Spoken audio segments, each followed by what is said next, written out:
We have breaking news from the NHL. The Toronto Maple Leafs are expected to name a new captain. We'll discuss how this came to be and what it means for the club coming up next.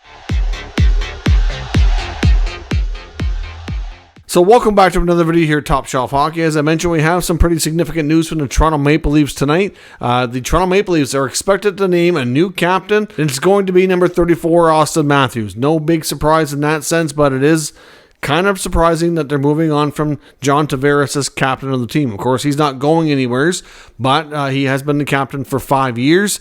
This really shouldn't be looked upon as being punishment or anything like that for Tavares. He's not being stripped of the captaincy. Word is that he's been involved with management around the discussion to do this, and something that he fully supports.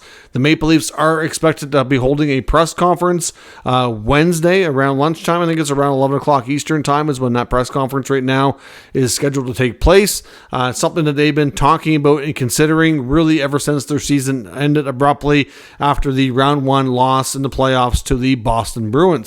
We know that they're running back the core part of the team again, the four forwards that have been eating up a big chunk of their salary cap and have had multiple opportunities now, numerous times in the playoffs.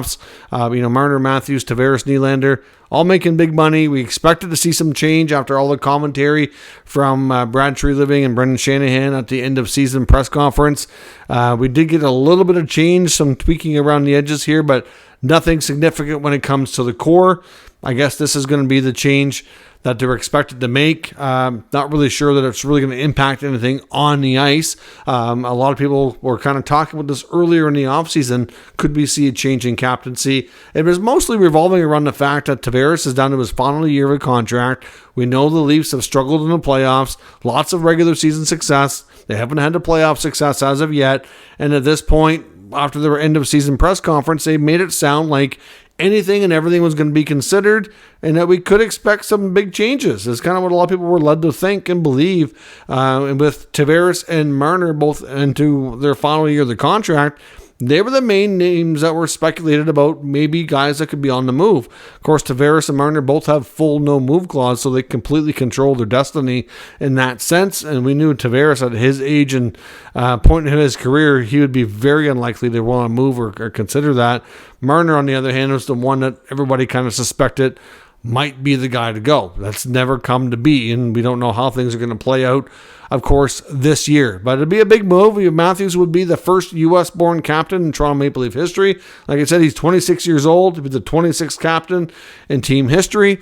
I do think there was a possibility. I do wonder what the odds were that he was going to be named captain before when they gave it to Tavares, because he did run into a legal issue that offseason. And I kind of wondered if maybe they decided not to do it because of that, because of the PR optics. But at the same time, Tavares had just come over from the New York Islanders.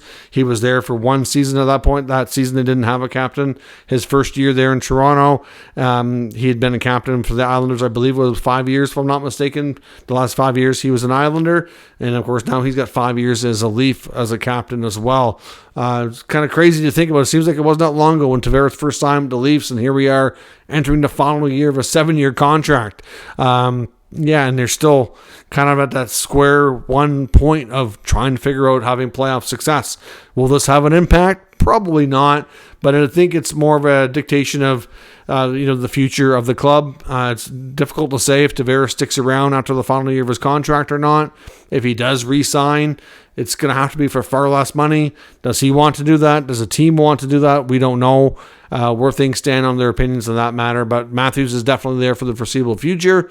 Definitely makes sense for him to be the next team captain. So let me know what your thoughts are on this move. Do you support it? Do you think that Tavares is really supportive of this move, or is it something that maybe he's a little reluctant on? It's hard to say. I mean, they're all going to say the right things and make it look like it was very much a collaborative approach, and maybe it very well is, but I know John Tavares is a true professional, and regardless, he would never say anything, even if he did think it, regardless. But at the end of the day, big change for the Leafs. Let me know what you think in the comments. We'll talk about it further. If you're new to the channel, make sure you subscribe and stick around. We'll be back a bit later to recap the rest of the news around the entire NHL. Thanks for watching. I'll catch you next time.